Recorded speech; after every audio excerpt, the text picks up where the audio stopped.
Alright everybody, how we doing? This is Spectre back here again for another installment pertaining to the COVID-19 stuff. Hopefully you guys have gotten an opportunity to check out the couple pieces Net cut here in the last 48 hours. If you missed the first piece in that talking about the techno-tyranny, the Whitney Webb piece in that, I would encourage you to go back, take a look at that one here, uploaded here the other day.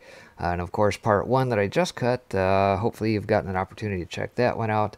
And we're going to get into part two, the continuation of the Off Guardian article here momentarily. So obviously the whole idea behind this is to uncover the stuff that's not being talked about here in the Mockingbird media. You know, we're only being given part of the story. If you did catch part one, obviously there is a hefty amount of misinformation and disinformation, huge campaign in that regard going on. So this helps to try and cut through some of that. That being said, let's just go ahead and jump into this. I'm going to keep this here on Zero Hedge as it came through on the 23rd, the wee hours, and this is going to be part two of that Off Guardian article called Global COVID-19 Lockdown, What You're Not Being Told, Part 2. So as in part 1, we looked at the reasons why questioning the coronavirus lockdown, despite the ever-present allegation, does not demonstrate a callous disregard for human life. We are going to expand on why it doesn't in this article. I am based in the UK, so much of this discussion relates to the decisions of the British state. But this is a global policy agenda, and similar policies are found across the developed world. Effectively, a small group of policy decision makers have placed an estimated 3.5 billion people under house arrest. It is only possible for them to do so with our consent. Consent is carefully cultivated by controlling the information we are given. For the vast majority, their only source of information is the corporate mainstream media, the MSM, and the public announcements of the state. This article is written, as ever, in the hope people will do their own research and make up their own minds. We're going to look at the evidence which strongly suggests the state and the MSM adhering to a globalist agenda have colluded to mislead the public into believing the COVID-19, the C-19 threat is far greater than it actually is. C-19 can be fatal for those with pre-existing conditions, or comorbidities, I guess. There we go.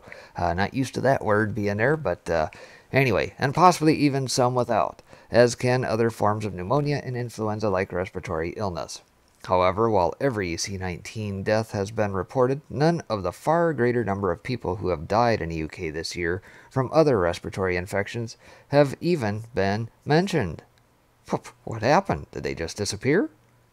Systems have been created to ensure the C-19 statistics are as terrifying as possible. Their statistical product is so vague it borders upon meaningless. It seems we have been inculcated with misplaced fear to justify the lockdown regime, to convince us to accept it and prepare us for what is to come. I apologize for the article's length, but I hope you'll read it in its entirety. There's a lot of ground to cover, so please grab a coffee before we begin. Lockdown advised by who? The World Health Organization is financed through a combination of assessed and voluntary contributions. Assessed contributions are paid by nation-states for WHO membership, and figures are released quarterly. Voluntary contributions are additional contributions from member states and other partners. For some reason, these figures haven't been reported for more than 3 years. Oh, how convenient. About 80% of the WHO's finances come from voluntary contributions. In its most recent 2017 voluntary contribution report, the World Health Organization accounted for $2.1 billion it received from private foundations and global corporations. This compared to just over $1 billion voluntarily provided by governments. Contributors include GlaxoSmithKline, Bayer AG, Sanofi, Merck, and Gilead Sciences, whose drug remdesivir is currently being trialed, alongside the off-patent hydroxychloroquine, as a possible preventative treatment for COVID-19. The remdesivir trial is part of the WHO's Solidarity Trials. Gavi, the Vaccine Alliance. Interesting. So the third largest single contributor in 2017 was Gavi, formerly called the Global Alliance for Vaccines and Immunization. They contributed nearly $134 million. Gavi are partnered with the WHO, UNICEF, the Bill and Melinda Gates Foundation, and the World Bank to sell vaccines globally. The World Bank contributed nearly $146 million themselves, and the largest individual payment by some margin, at nearly $325 million, came from the Bill and Melinda Gates Foundation. Though, like many other foundations and corporations, through their various networks of interlinked partnerships, their overall contribution was much lighter. Among other beneficiaries of the Bill and Melinda Gates Foundation's generosity are the Vaccine Impact Modeling Consortium, VIMC, led by Professor Neil Ferguson.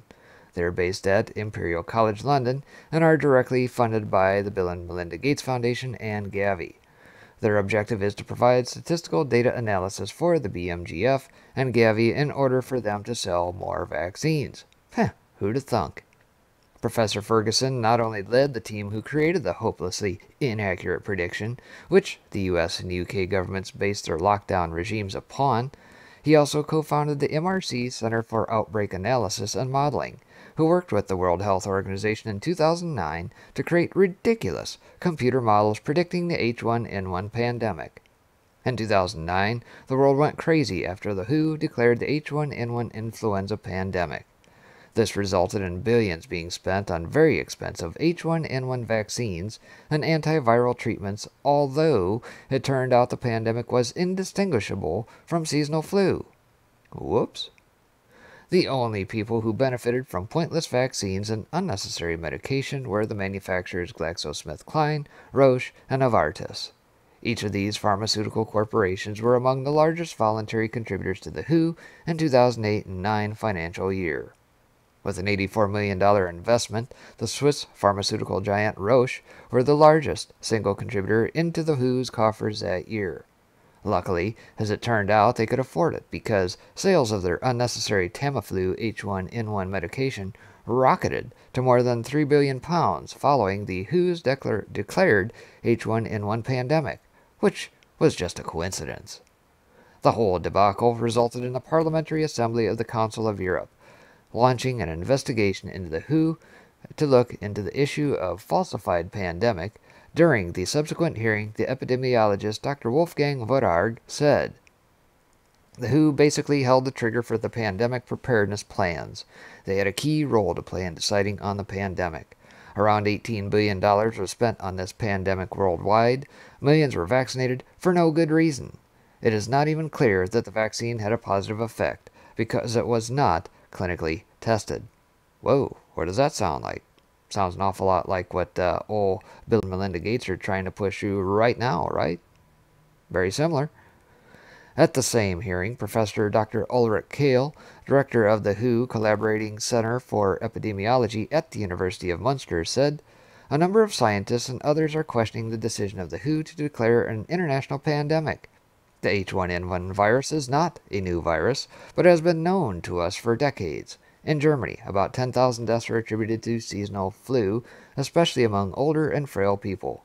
Only a very small number of deaths, namely 187, can be attributed to the H1N1 virus in Germany, and many of those are dubious." Of course, nothing came of it because PACE were making allegations against the World Health Organization. The WHO don't break the rules, they make the rules. Amazingly, probably because no one ever learns anything from history, we all believe the WHO this time. To imagine these huge investments made by pharmaceutical corporations and private foundations don't buy influence is so naive it barely warrants mention. The WHO is essentially a policy lobby group for the powerful globalists who own it. Why an organization with such significant and clear conflicts of financial interest should be considered a global health authority is anyone's guess. On the 11th March, the WHO declared the SARS-CoV-2 global pandemic. On 15th March 2020, UK Health Secretary Matt Hancock stated that vulnerable people would be required to quarantine themselves or self-isolate. The state issued a set of guidelines for avoiding the spread of infection, and on the 16th March, UK Prime Minister Boris Johnson issued a statement advising people to practice social distancing, avoid non-essential travel, and warned that drastic measures may be needed to protect the NHS and the most vulnerable. On the 18th of March, the Director General of the Bill and Melinda Gates Foundation funded WHO, Dr. Tedros Adhanom Ghebreyesus, gave a virtual press conference. He stated, WHO continues to call on all countries to implement a comprehensive approach with the aim of slowing down transmission and flattening the curve. This approach is saving lives and buying time for the development of vaccines and treatments. As you know, the first vaccine trial has begun. This virus is presenting us with an unprecedented threat. We're about to discuss why COVID-19 is not an unprecedented threat. And on the 20th of March, Boris Johnson ordered the closure of all venues for social gathering, such as pubs, cafes, and restaurants. On March 23rd, the UK state legislated for the Coronavirus Act and placed the UK in lockdown, just as the WHO and their other partners called on them to do. Lockdown to protect the NHS? The NHS was created to protect us. That's why we pay for it. It is difficult to pinpoint exactly when this relationship flipped on its head. After years of chronic underfunding by successive governments of all persuasions, interminable mismanagement, savage ideologically driven austerity cuts, crippling private finance initiative debts, and increasing privatization for corporate profit, there is absolutely no reason to believe the state cares about either our health or the NHS. Every single major health policy and legislative decision made over the last few decades clearly demonstrate that it doesn't. The basic premise, apparently believed by so many that the state has now decided to act to keep us safe, is tragically comical. For us to swallow this tripe, we need to be sufficiently terrified to willingly accept the imagined protection of the state. The MSM has been doing its best to make sure we are, and that we do. The 24-hour fear porn cycle is a wonder to behold. Most of this is based upon claims about deaths and stories about desperately overloaded hospitals struggling to cope with the pressure. Meanwhile, as millions of British people remain under house arrest, glued to their TVs and fondle pads, the data that has been released by official sources doesn't back up any of the tales we have been spun. This inconvenient truth has been reported by very few in the MSM print media and has been met with deafening silence on our TVs. Rather, the data has been convincingly spun to tell a story that doesn't stand up to scrutiny. Evidence of NHS overload is entirely absent. The state will claim this is thanks to the lockdown regime. Certainly the fact that people with other serious conditions haven't been treated has alleviated pressure on the NHS. Unfortunately, the evidence also indicates the lockdown regime is probably killing them in increasing numbers, though it seems unlikely the state will claim responsibility for that. The Financial Times reported that close to half of the UK's hospital beds were empty, with just 60% of acute beds occupied. This is 30% less than this time last year. In the same period last year, the NHS was creaking under the pressure of demand, prompting then Prime Minister Theresa May to suggest scrapping NHS targets. Once again, the state was only concerned with how the figures looked, not about people dying on trolleys and corridors. This year, it cares. Honest. During a supposed global pandemic, we've had the lowest ever national A&E attendance. Manchester hospitals reported a 57% bed occupation rate compared to their average of 94%. Most concerning is a huge drop in cardiology patients. With heart disease killing more than 40,000 people under the age of 75 every year in the UK, and with a reported rise in fatalities last year, this prompted Professor John Horwath from North Cumbria Integrated Care NHS Foundation Trust to express grave concern. I am really worried that people are not seeking the help they need for important conditions other than COVID-19. Gee, you think? Indeed, if your worldview is supplied by the MSM, deaths from anything other than C-19 seem to have become practically irrelevant in the space of a few weeks. The Health Service Journal reports that the NHS has 4 times as many empty beds as normal, confirming that more than 40% of acute beds are unoccupied. Even in London, the alleged epicenter of the C-19 pandemic, that figure is still nearly 29%. The much-publicized Nightingale temporary hospitals, a mobilization the MSM were keen to portray as putting the nation on a war footing, which were allegedly required to cope with the surge of C-19 patients, aren't necessary. Of the 1,555 intensive care unit beds available in London, 1,245 are occupied. So questions must be asked why 19 patients who presumably needed intensive care were seemingly moved unnecessarily into the 4,000-bed London Nightingale over the Easter weekend. Contrary to the claimed justification for the lockdown, as many have repeatedly warned, the health consequences of the lockdown regime could far outweigh the risks presented by C-19. Excess mortality this year is higher than average, but reported coronavirus deaths from a smaller part of that bigger picture. The HSJ reported a senior NHS sources who stated, "There could be some very serious unintended consequences, or there will be a lot of COVID-19 fatalities. We could end up losing more years of life because of fatalities relating to the non-COVID-19 health complications." The Deputy Director of Research at the Nuffield Trust, Sarah Scobie, echoed this concern. The PHE, Public Health England, data suggests there could be significant problems already developing for heart disease-related condition patients. For example, attendances relating to myocardial infarction at emergency departments have dropped right down, whereas ambulance calls in relation to chest pain have gone right up. Not only is there no evidence that the NHS is even close to struggling to cope with a non-existent surge, the likely severe health consequences of the state's lockdown policy are starting to emerge. When we look at the data on claimed COVID-19 deaths, the picture only becomes more alarming. Lockdown and reported deaths. Every day for weeks, the MSM has reported every single UK death which was supposedly due to COVID-19.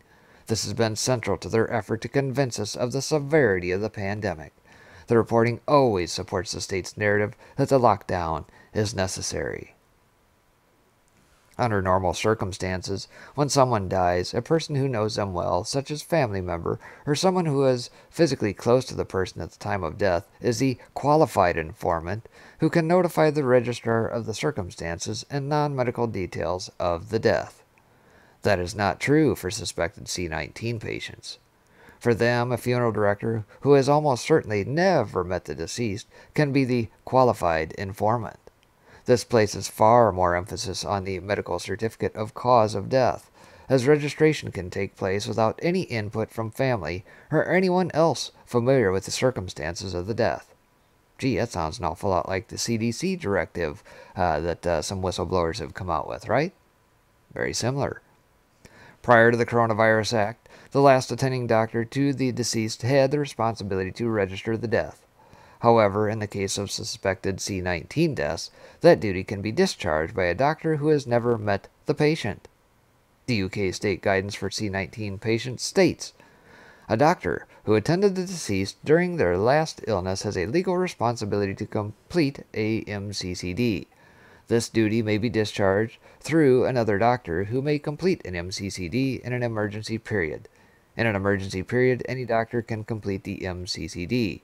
For the purposes of the emergency period, the attendance may be in person, via video, visual consultation, but not audio, via telephone. Where the certifying doctor has not seen the deceased before death, they should delete the words 'last seen alive by me' on." When an MCCD is completed, the medical causes are listed sequentially, with the immediate cause of death at the top and the underlying cause of death at the bottom of the list. For example, heart failure caused by pneumonia stemming from influenza would list the immediate cause of death as a heart attack, and the underlying cause as influenza.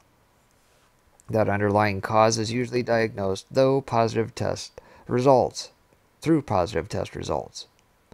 It is crucial to understand that for C-19 to be recorded on the MCCD as the underlying cause of death, there does not need to be any test-based diagnosis of the syndrome.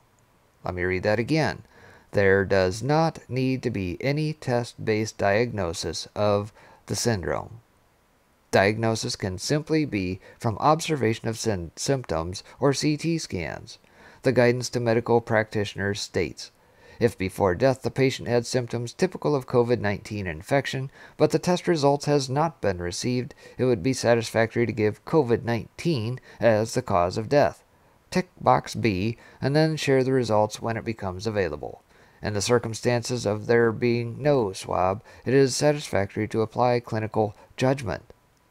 Given this seeming lack of clarity, guidance from the Royal College of Pathologists is also concerning. In circumstances where C-19 is merely believed to be a factor, they advise there is no need for a post-mortem. If a death is believed to be due to confirmed COVID-19 infection, there is unlikely to be any need for a post-mortem examination to be conducted, and the medical certificate of cause of death should be issued. That sounds a little on the fraudulent side, don't you think? Postmortems are not standard procedure and are normally required only where the cause of death is unknown or where the circumstances appear suspicious. However, the recommendation of the RCP is another part of a systemic approach to C-19 deaths which is inexplicably opaque. Even when a sample test is undertaken to identify C-19, questions remain. The RT-PCR test, commonly used to test for C-19, does not appear to be very reliable, nor is it designed as a diagnostic tool for identifying viruses.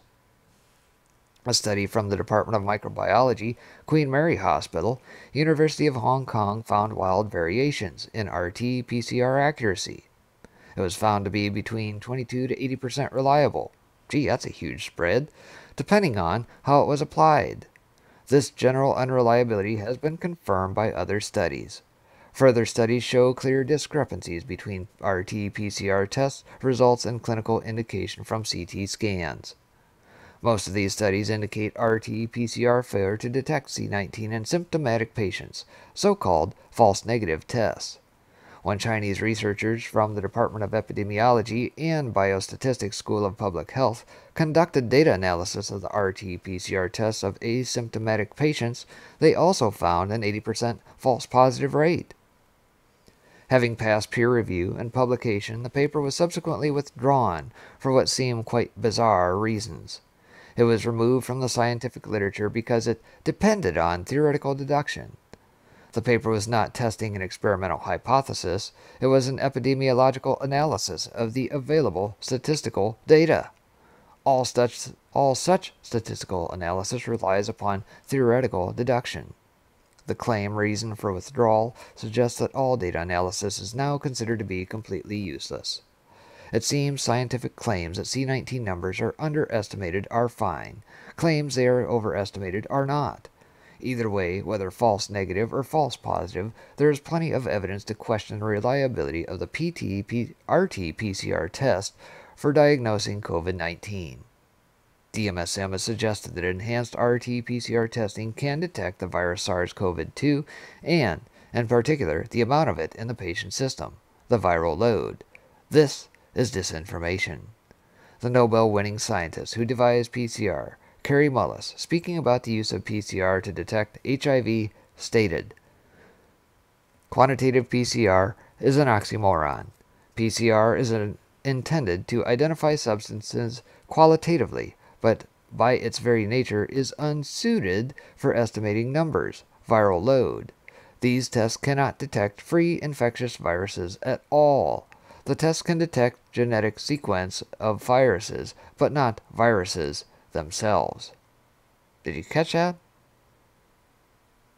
Reported C-19 deaths can be registered without a test clearly diagnosing any coronavirus, let alone C-19. The death can be signed off by a doctor who has never seen the patient and can then be registered by someone who has never met the deceased and was nowhere near them when they died. Further provision in the Coronavirus Act then allows for the body to be cremated, potentially against the family's wishes. Ensuring a confirmatory autopsy is impossible, though it is unlikely one will be conducted anyway. To say this raises questions about the official reported statistics is an understatement. Questions in no way allege either medical malpractice or negligence. Neither are required for significant confusion to occur because the potential for widespread misreporting of causes of death seems to be a core element of the C-19 MCCD process the state has constructed. Lock down the data. At the time of writing, the UK is said to have 93,873 cases with 12,107 deaths attributed to C-19. Both the infection and mortality rates are showing a declining trend. Given the apparent haphazard reliability of tests, strange reporting procedures, and oddly relaxed registration requirements, the claim attribution is pretty weak. coupled with the data which shows unusually low hospital admissions with little to no evidence of the widely anticipated surge, justification for the state's lockdown of society and the economy appears painfully thin. The evidence base does not improve when we look at the official data. The Office of National Statistics have released an analysis of the C-19 deaths that occurred during March 2020. In total, 3,912 deaths were recorded, of which 3,372, about 86%, listed C-19 as the underlying cause of death. Of these, 38, or 1%, were cases where C-19 was only suspected as the underlying cause, meaning neither a test nor any clear clinical presentation was observed. The problem is that the RT-PCR test supposedly confirming C-19 doesn't tell us much either. Of the 3,372 deaths recorded with underlying C-19, approximately 3,068 had at least one comorbidity, with the majority having more than two. Not only does the RT-PCR test fail to provide any reliable proof that these people even had C-19, the existence of other comorbidities provides further reason to question if the C-19 was a contributory factor. Of the 3,912 who died, 440 of them merely mentioned C-19 on the MCCG with no indication that it contributed to the deaths. With at least 91% of patients having comorbidities, there is very little evidence that the people who died with the C-19 infection wouldn't have died without. The age profile of the deceased is practically identical to standard all-cause mortality in the UK. If C-19 is a viral pandemic, it is one that behaves like normal mortality. And here we see the graph, chances of dying from a coronavirus versus normal annual risk. Still believe the hype? And yet, despite all this, the MSM reported every one of them to the public as confirmed C-19 deaths. Another, perhaps even more alarming possibility has arisen. While heart disease accounts for 14% of C-19 comorbidities, reported deaths from heart disease have mysteriously dropped by the corresponding amount during the same period. This clearly indicates that patients dying from other causes, such as heart failure, are being recorded and certainly reported by the MSM as dying from C-19. This illustrates a far more complex picture than we have been given to believe. Why have the state and the MSM made so many alarming claims about people dying from C-19 when the evidence supporting those claims is, at best, questionable? None of this is the fault of medical practitioners or bodies like the Office of National Statistics. The ONS system has been both reliable and informative for many years. Yet once again, in the case of C-19 deaths, the state felt it was necessary to make some changes. On the 30th of March, the MSM reported that the UK state had instructed the ONS to change the way they record C-19 deaths. Explaining the change to recording mentions of COVID-19, an unnamed spokesperson for the ONS said, "It will be based on mentions of COVID-19 on death certificates. It will include suspected cases of COVID-19 where someone has not been tested positive for COVID-19. This habit of states deciding to change the C-19 mortality data by adding in people who are assumed to have died from it appears to be a global policy. The China CDC did the same, and the U.S. have just added a significant number to their statistics. In every case, the revision increases and never decreases the fatality statistics. Why do states around the world feel the need to do this? Is it because they are concerned about statistical rigor, or are they more concerned about justifying their lockdown regimes? I think I would probably go with the latter, right? The ONS reported all-cause mortality for week 14 ending April 3rd. They recorded 16,387 deaths, which was 6,082 higher than the ONS 5-year average. They stated that 21.2% of total deaths mentioned COVID-19. The MSM immediately pounced on this, claiming this meant COVID-19 had pushed up the death toll to unprecedented levels. This was outrageous disinformation. That is not what the data showed. The ONS stated that of the 6,082 excess deaths, 3,475 mentioned coronavirus. Of those, 1,466 also mentioned influenza and pneumonia. Consequently, while registered deaths are 6,082 above the 5-year average, only 2,009 of those solely mentioned C-19, with 4,073 mentioning other underlying causes. It is worth remembering only C-19 deaths can be mentioned without a clear positive test result. Therefore, at least 67% of that excess mortality is being caused by other unknown factors that no one seems to care about. The MSM have absolutely no interest at all in this more severe health crisis. Why not? Once again, they have completely misled the public and deny the existence of another, more significant reason for concern. Perhaps anticipating this, the ONS stated, influenza and pneumonia has been included for comparison, as a well-understood cause of death involving respiratory infection that is likely to have somewhat similar risk factors to COVID-19. Short of openly stating that C-19 is no more deadly than any other pneumonia-like illnesses, the ONS appears to be trying to get a message across. Perhaps they can't say it directly. There we see the comparisons. As the so-called pandemic has progressed, more in-depth studies have begun to emerge.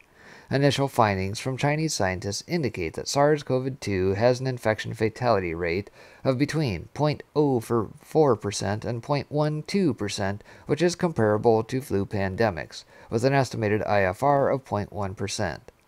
None of these have required a lockdown regime. Further studies have highlighted the overestimated risk allegedly presented by SARS-CoV-2, including a new study released just yesterday. For the year to date, the ONS showed a comparison of the deaths mentioning C-19 and deaths mentioning pneumonia and influenza. This year from pneumonia and influenza appear to stand at around 30,000. Quite clearly, according to the ONS, other respiratory infections like pneumonia and influenza currently pose a significantly greater threat to life than COVID-19. Something is certainly pushing up mortality in the UK, but at the very most, only 33% of that increase is vaguely attributable to C-19. Lockdown to cover a myriad of sins? The MSM have recently started floating the idea that the lockdown regime could become the new normal. And we've talked about that a little bit, haven't we? According to the state, it may be necessary to go in and out of various levels of the regime from time to time, depending on the state's threat assessment. This is based on scientific research bought and paid for by pharmaceutical corporations and private foundations, including GlaxoSmithKline, Wellcome Trust. Seeing as it is increasingly evident that the C-19 threat has been massively overhyped, why would the state and its globalist partners want the economic destruction to continue? Firstly, it delivers on a number of long-held globalist objectives: a cashless society, mandatory vaccination, universal basic income, a surveillance state, restricted freedom of movement, and a complete restructuring of the global economy have already been touted as necessary following the pandemic. All of these ambitions and economic realities existed before the pandemic first emerged in China. The state has already moved towards censoring anyone who questions vaccines. It is vital to understand that the canard of the anti-vaxxer is a meaningless trope. It is entirely possible to accept that vaccines can contribute toward effective preventative public health programs while, at the same time, questioning the efficacy and purpose of some vaccines. Vaccines are not all the same. The state's and the MSM's insistence that anyone who questions any vaccines as some sort of whacked-out New Age science, Luddite, is total nonsense. No one will be permitted to question vaccines, and that fact alone should be sufficient to raise anyone's suspicion. From Gavi to the WHO, and from the Bill and Melinda Gates Foundation to Imperial College, the response to the C-19 pandemic has been driven by foundations and pharmaceutical corporations with considerable investments in vaccine development. Of course, they would like to see global mandatory vaccination. To just ignore this because you have been told by the MSM that questioning any vaccine is a conspiracy theory not only evidences a lack of critical thinking, it demonstrates a degree of brainwashing. Global financial institutions such as the IMF have been advocating the cashless society for years. A cashless society will allow central banks to control every aspect of your life. Everything you buy can be tracked, and your purchases could be limited to exclude certain items. Although there is very little evidence that handling cash presents any increased threat of infection, that hasn't stopped the MSM from selling the idea. The impact of the lockdown regime across the globe has already had a devastating economic impact. All the indicators are that the regime will throw the global economy into a deep depression. The longer it continues, the worse it will get. The tendency of some to claim this doesn't matter because saving life is the only concern is hopelessly myopic. The link between poverty and significantly increased mortality is beyond dispute. The cure will definitely be far worse than the disease. As millions are forced into unemployment, the outlook isn't good. However, while the state will undoubtedly claim that unemployment has been caused by the C-19 crisis, in truth, the imminent economic collapse was already driving up unemployment before the crisis began. This has led to increasing calls for the state to provide a universal basic income. This will create mass dependency upon the state for huge swaths of the population, affording the state immeasurable control over people's lives. In a cashless society, people who don't behave in accordance with state regulations could be punished financially. Instant fines will be commonplace. We are already seeing how that control can be deployed within a surveillance society as the state and its compliant MSM put the idea of immunity passports into the public imagination. The link between this and mandatory vaccination is obvious. This proposed policy comes straight from the heart of the globalist think tanks. ID 2020 is a globalist initiative which intends to provide everyone on Earth with an authorized identity. Gavi, Microsoft, Bill and Melinda Gates Foundation, and the Rockefeller Foundation are among the Happy ID 2020 Alliance who will decide who you are allowed to be. Isn't that swell, folks? They have it all figured out for us. Comically, they claim that proving who you are to the state is somehow a human right. This is utter bilge. I don't know about you, but I know who I am, and so do the people I care about. I couldn't care less who the state thinks I am. Like everyone else on Earth, you were born with inalienable human rights. The state doesn't define what they are, they just choose to ignore them. ID 2020 is in no way objective. Your digital biometric ID can be good, which means it can also be bad. Bill Gates and Rockefellers are among those who state, with a good digital identity, you can enjoy your rights to privacy, security, and choice. Which means you can't if it's bad. As long as you're a good citizen, do as you're told, get your mandatory vaccinations, and don't step out of line, you can have your rights because megalomaniacs think they are gods who have the power to allow or deny them. Your digital ID will control the information you are allowed to access, and your immunity passport will almost certainly be part of your state-authorized identity as we move towards something indistinguishable from China's social credit system. It will be used to monitor your behavior. Your immunity passport status will depend upon where you go and who with. The state has decided that we all need contact tracing apps to regulate who we meet and limit our freedoms of movement. If you meet the wrong person, or go to the wrong area, or perhaps fail to produce your authorization Q code on demand, then you will be locked down.